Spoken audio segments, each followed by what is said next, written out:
Hey everyone, welcome to another edition of my live tea tasting. I've got a great great tea for you guys tonight. I keep calling it blends and that's not right.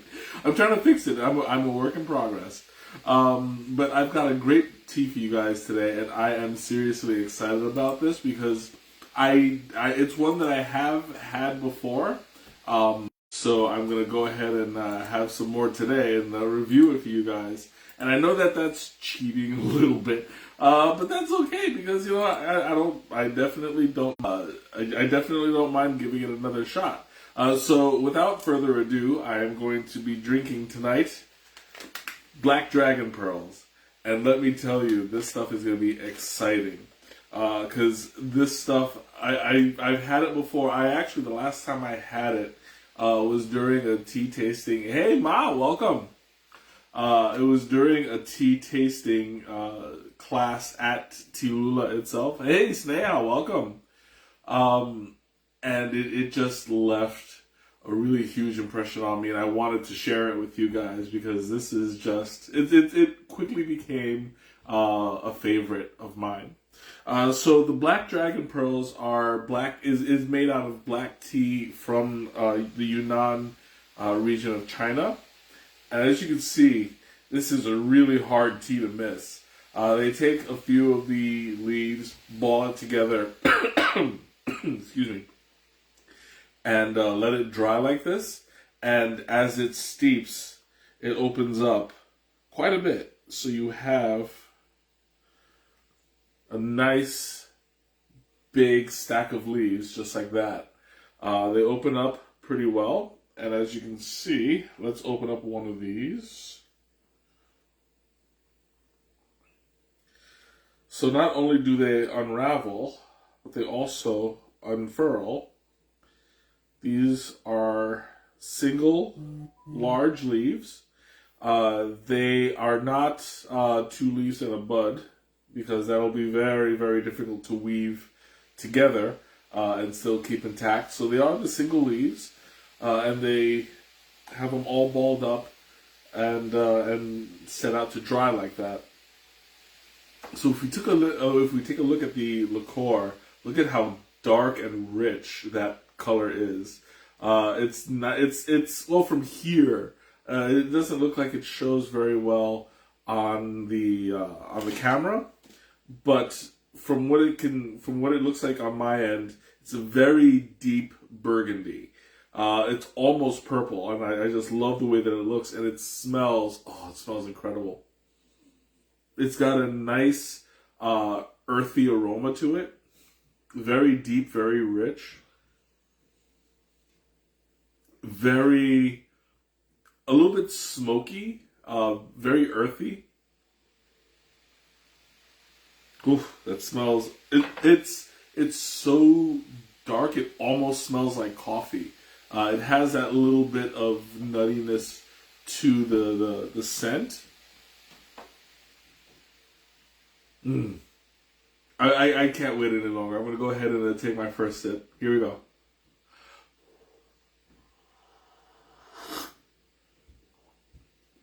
Ooh, yeah, that is rich. It's rich, it's smooth.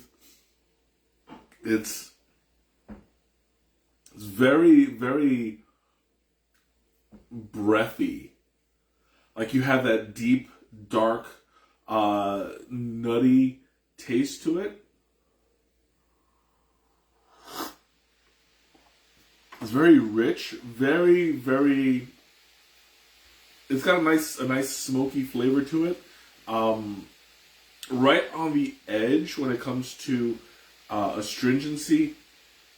It's kind of like dark chocolate astringent, where it's that really, really slight bitter. You can barely taste it, but it's really good. It's definitely there.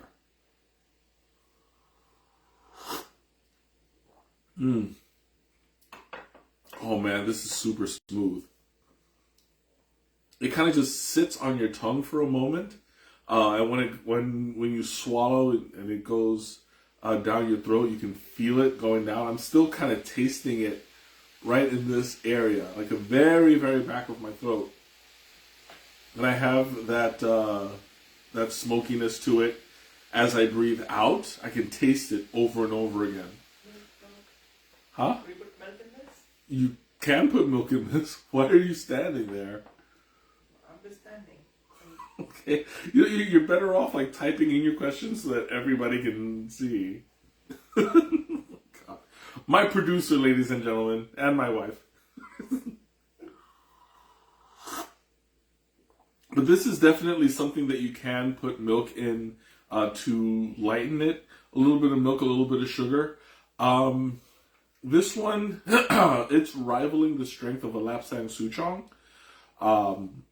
Not as smoky, but depth-wise and strength-wise, it's got a lot of backing to it.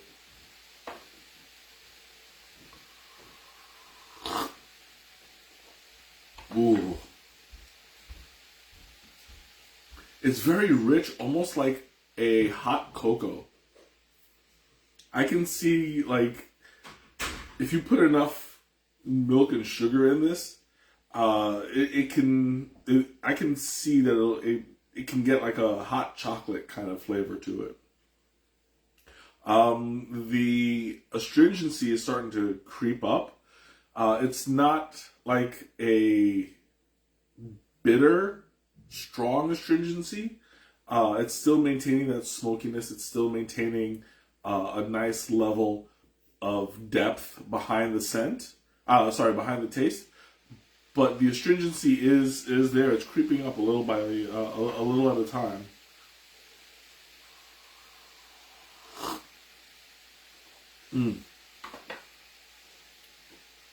But I like the way that it feels. Like there's some astringency that's like biting, and it's just like makes you go kind of a thing. This kind of astringency is what I imagine like a good strong coffee has. Where it's not overpowering, but instead you have like a little bit of it's like a little bit of a kick as you breathe in and out. You're tasting more of the earthiness, more of the dark, smoky, heavy flavor to it, and the astringency is a little bit of an after effect to it. In my opinion, the astringency is not very strong, but if you're sensitive to that kind of thing, then it's all a matter of what you can tolerate and what you can't. Like for instance, like this, I have no problem tasting it, but Sneha might, because she has a higher sensitivity to the astringency. So this feeling that I'm feeling in the back of my throat right now is probably intensified for her. But right now, I'm mostly feeling the astringency, the muscatel, that earthy, smoky flavor to it that I absolutely love when it comes to black teas. I also had a Miriam, welcome. I also had another cup of Black Dragon Pearls when I went to, what was it, the Anderson Japanese Gardens up in Rockville. Is it Rockville? Rockford. That's what it is. Rockford, Illinois. And it was pretty much the same thing. It was a nice, robust flavoring to it. And it was really smoky, really relaxing. I'm absolutely loving this tea. It's really, really good. And it's a kind of tea that you can brew about 2 or 3 times if you were to understeep it. I wouldn't recommend changing the temperature, but the time definitely, because the temperature is what's going to unfurl the leaves. So you're going to want to get all of them not only unfurled, but also, untangled, untied, and then unfurled. So I would probably keep it at 212 degrees Fahrenheit, but then pull it out after about 2 to 3 minutes. That way you'll still get a good amount of the flavoring behind it, but you'll reserve enough to get to squeeze a couple more steeps out of this, which I can definitely recommend because dragon pearls tend to be more on the expensive side, so you get more bang for your buck because you can steep it over and over again. How much is this tea? This tea for this is what I think this is 2 ounces. I think this is a 2-ounce bag for $11. It's like $10.99. But you get your money's worth because you can have the option to steep it multiple times. So we could probably get, I want to say, 3 or 4 steeps out of just this much. This is about as many as I would put into one pot. Looks like maybe about 1, 2, 3, 4, 5, 6, 7, 8, 9, 10, 11. Yeah, I would probably put like maybe, you know what, that might be a little too strong. So I would say maybe 4 or 5 in a teapot. That would give you a really nice robust flavor to it. Or if you're gonna do 1 cup, maybe 2 or 3, and that would go a long way. I forgot how many I put in here. I think I put like maybe, I think I overdid it a little bit. Usually when I set up, I just throw it in and get everything put together. So that might account for why it's a little bit strong. I personally love strong teas, so like, how many grams is it? 25 grams. This is a 25-gram bag.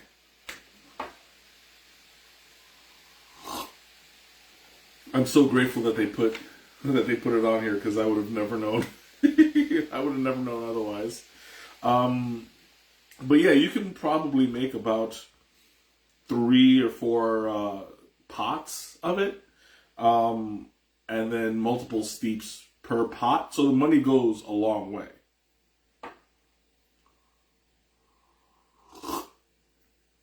And I love how it's maintaining that flavor. The astringency isn't really going anywhere, but it's not getting any more intense. As it cools off, it's the kind of tea. 25 is 0.9 ounces. Okay, good to know. I have this is coming into play. For those of you who don't know, I'm going to be having my debut booth at the Chicago Tea Festival in 2024, and I am now having to pay more attention to ounces and grams and for packaging purposes.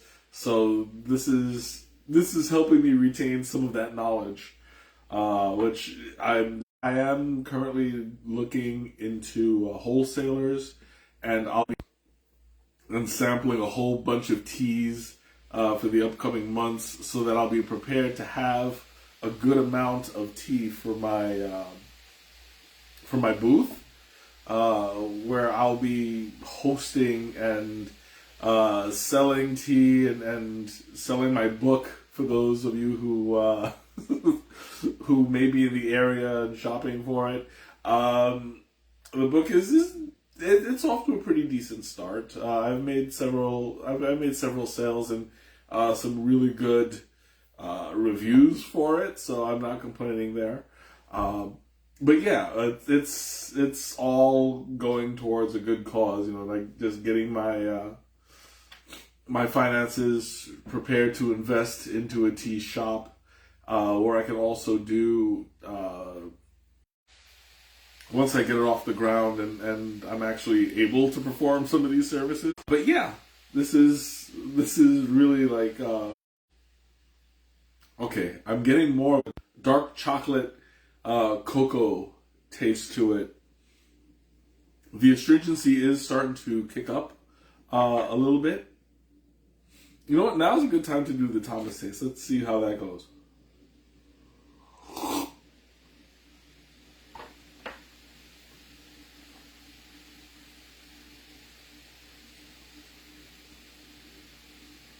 Okay, so the smoky, nutty flavor is still raging strong. I'm getting like the astringency is, how do I put this?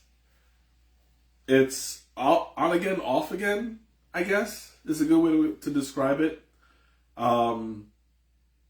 Like it goes away quickly, but as I swallow again, that, even if there's nothing there, it repeats itself a little bit. And I can taste it and also kind of sense it in my nose, if that makes sense. Because they say that 80% of taste is smell. And like, I guess as I swallow again, I sense that astringency in my nose a little bit. Not in here, but like the back of my sinuses. It's very interesting. Because all of that is overshadowed by the muscatel and the earthy flavors to it.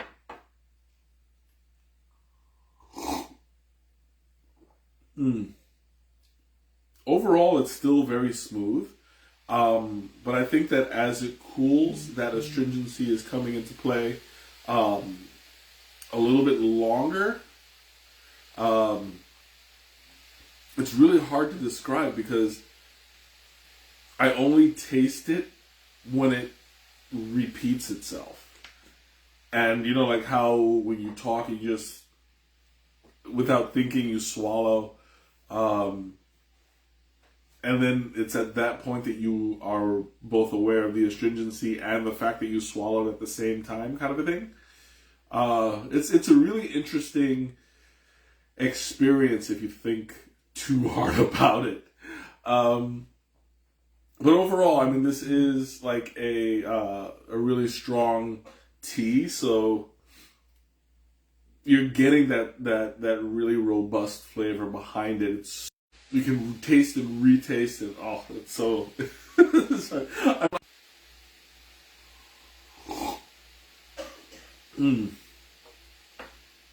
Oh, that's so good. I'm loving the way it just kind of ruminates in my mouth. It just kind of like swirls as I breathe, and I'm tasting it and retasting it. It's a very relaxing flavor. Like it sits on your tongue and just kind of like culminates into a little feeling. There's very little mouthfeel to this. So all of it is taste and breath. It's a lot of air that, as you breathe in and out, you have that heft to it.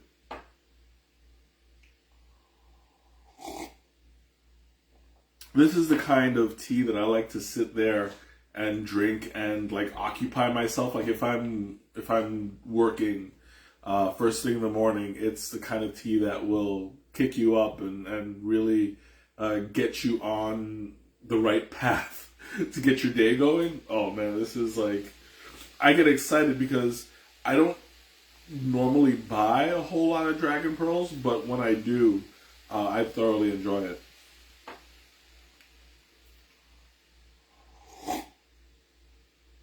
It's almost rivaling a pu'er, but without that mustiness, without that pungency that pu'ers have. But it rivals that same depth of flavor when you either steep a pu'er for 5 minutes or you get to that, you have that really pounding flavor. That cutting that you've had all day.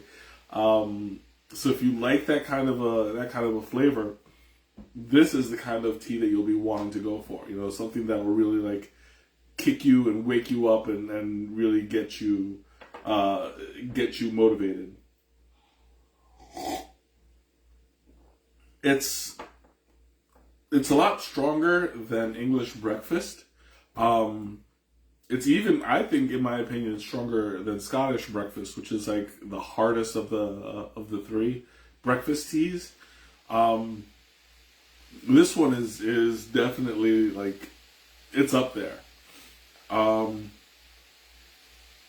And speaking of which, I might as well open the floor to questions and comments and anything you want to talk about.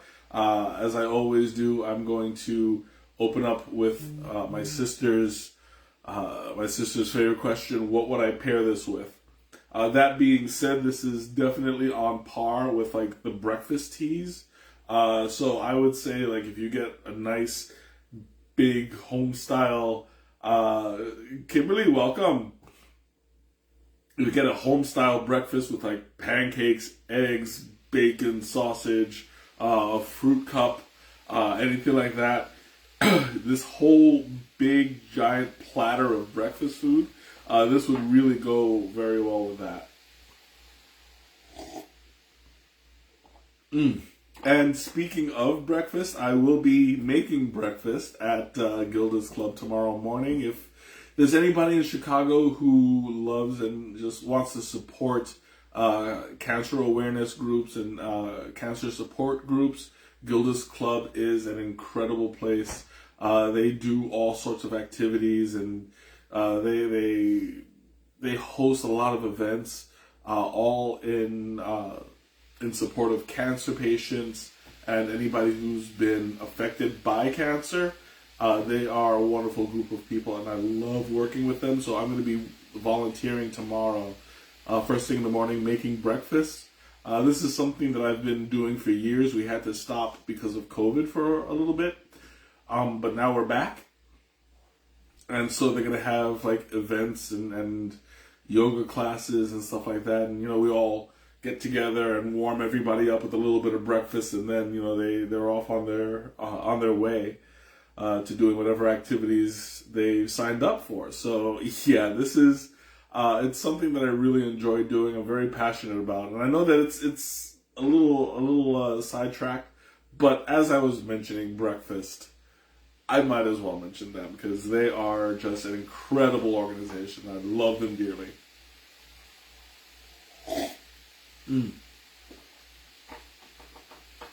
Ooh, this is... Okay, now the astringency is starting to get stronger. I'm tasting it longer going down. I think that I have crossed the threshold in temperature as to where the astringency was slight to where it's stronger. I don't want to say it's predominant, but it's definitely more noticeable than it was when I first tried.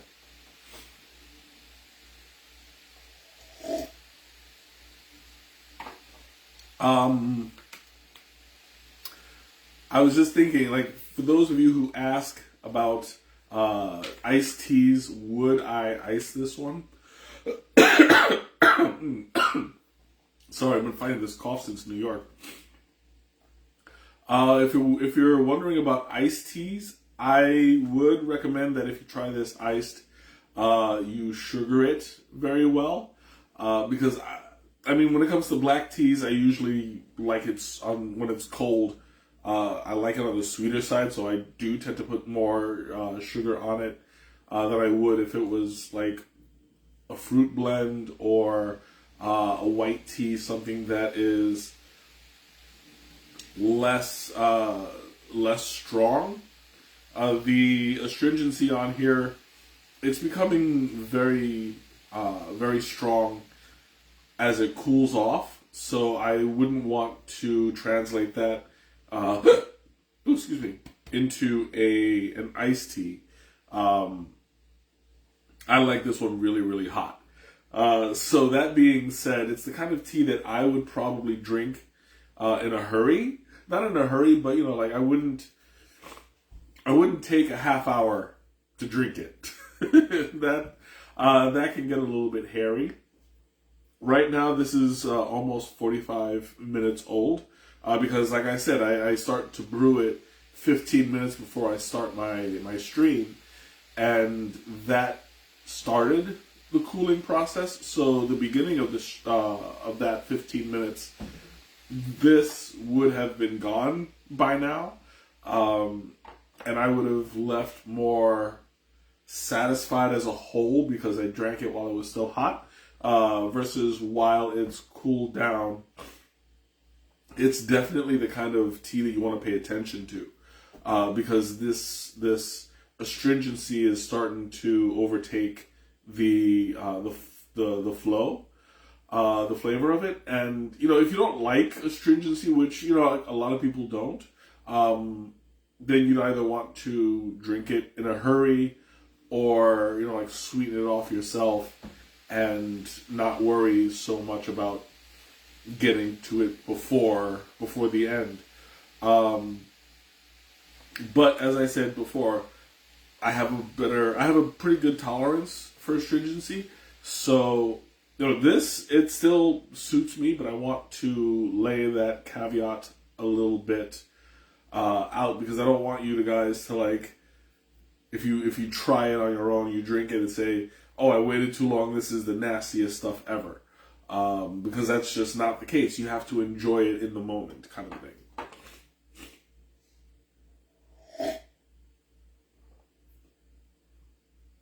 Okay. Either my taste buds have accepted the astringency, and it's no longer, or maybe there's like some sort of threshold where the astringency, just after it hits a certain temperature, it just goes away. Because right now I'm barely getting any astringency. So I think that maybe my taste buds have just accepted it. I don't know.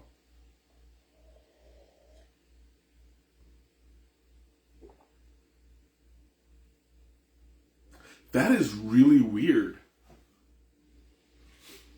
Like, the astringency is practically gone. I didn't put any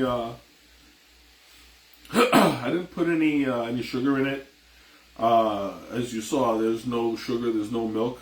Either I got used to it and I can't sense it anymore, or it just somehow fixed itself.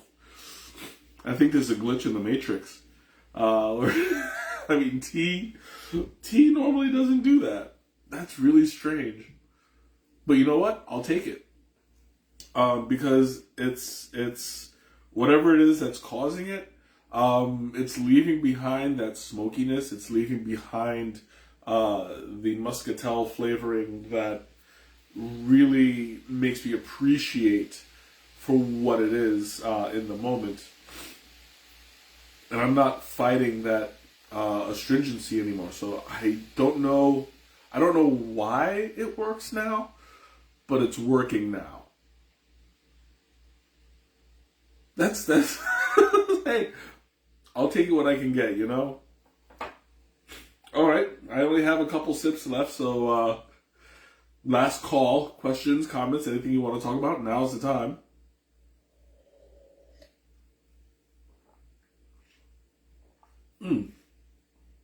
Yeah, I'm feeling like it's a nice, mellow flavoring again. It's around that dark chocolate, almost fudge kind of flavor to it, where it's like semi-sweet but not milk sweet kind of a thing. This is like, I'm really digging it. I only have one sip left, so I'm going to go ahead and chug it down for you guys. Ooh, that was good. All right, thanks so much for joining me tonight. This has been an absolutely delicious tea. I will be posting the link in the description afterwards. So if you want to try it out for yourself, I definitely recommend it, especially if you have the same flavor profile as I do, enjoying that really smoky, deep flavor. So yes, I absolutely recommend it. And until next time, have a great night and a wonderful weekend, and I'll see you later. Bye.